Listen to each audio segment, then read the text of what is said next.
ማልቀስ አለብኝ? አንቺ ለሊታ ብየዋ ግን ትንሽ አላበዛሽው? ሲመስለኝ ፖሊሶች ሌላ ሬሳ አግኝተዋል እና አንቺ ነሽ ብለው አስበው መሰለኝ እንደዛ የሚሆኑት። ቆይ ግን አንተ ምን አይነት አውሬ ሰው ነህ? ሞታለች የተባለችው ሊዲያ በህይወት ተገኝታለች። ታዲያ ሊዲያ በናኦል እጅ ውስጥ ገብታ አሁን ላይ በእገታ ላይ ነው ያለችው። ቢሆንም ግን ህይወቷ አላለፈም፣ በህይወት አለች። የሊዲያ በህይወት መኖር እንግዲህ ሁላችንንም አስደስቶናል።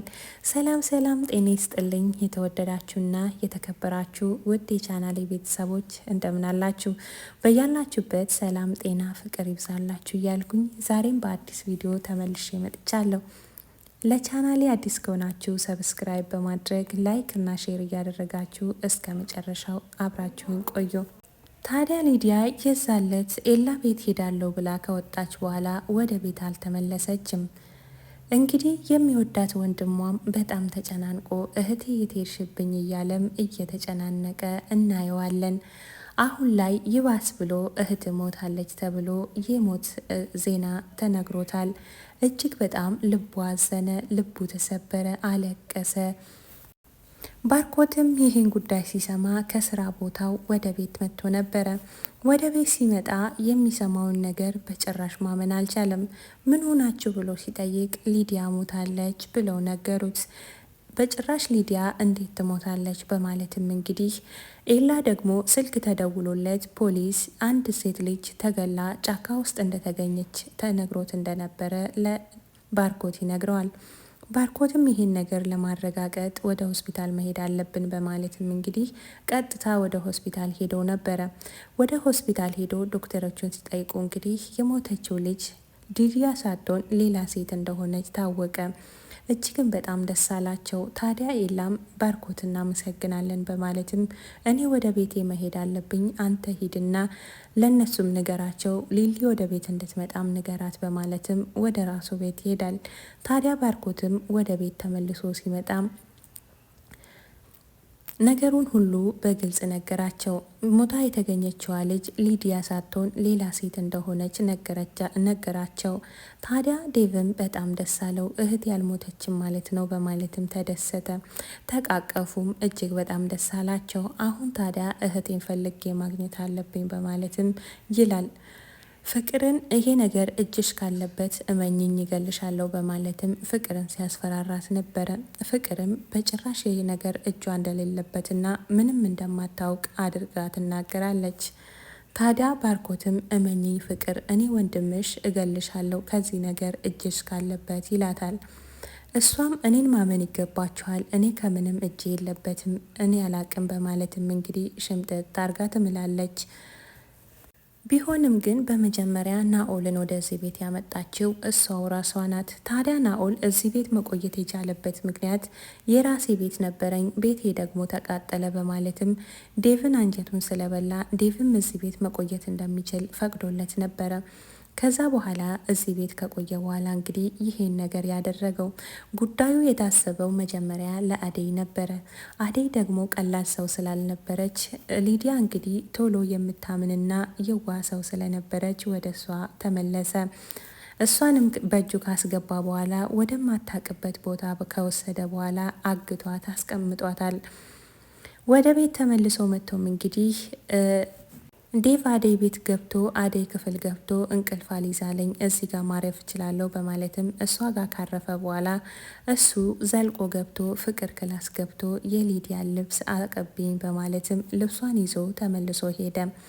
ታዲያ ልብሷን ይዞ ሲሄድ ነገ አንድ አረብ ይመጣል፣ ከዛም ወስዷት ይሄዳል በማለትም ይላታል። ፍቅርም እንግዲህ ሊዲያ በህይወት ስላለች ደስ ብሎኛል፣ አልገደልካትም በማለትም ልብሱን ፈልጋ ትሰጣለች። እሱም ልብሱን ይዞ ወጥቶ ከሄደ በኋላ ምግብ ገዝቶላት እንግዲህ ሊዲያ ባለችበት ይሄዳል። ሊዲያ በጣም ከስታና በጣም ተጎርታ እዛው ቤት ውስጥ ተኮራምታ ተቀምጣለች።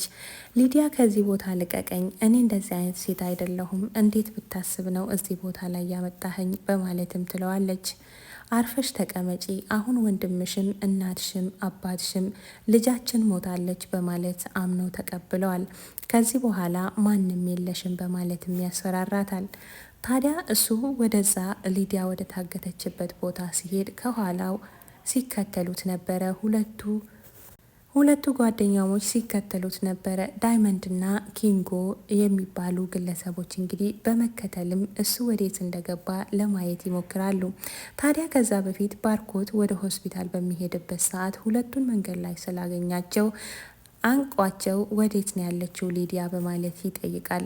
ታዲያ እነሱ ሁሌም እነሱ ላይ እጃቸው የሚያርፈው ከዚህ በፊትም በአደይ መታገት እጃቸው ስላለበት ፍቅርን ደግሞ ራሳቸው ስላገቷት አሁን ላይ ሊዲያም ስትታገት የእነሱ እጅ ያለባቸው ይመስል እነሱን ይቆጡ ነበረ። በአሁኑ ግን ሁለቱ እጃቸው ከምንም የለም፣ ደግሞም ከእነሱ ጋርም ሲያፈላልጉ ነበረ። እንግዲህ ኤላም እነሱ እጃቸው የለበትም ከኛ ጋር ሊዲያን ሲፈልጉ ነበረ በማለትም ያስረዳል። ባርኮትም እንግዲህ ይህን ከሰማ በኋላ ለቋቸው ወደሚሄድበት ሄዶ ነበረ።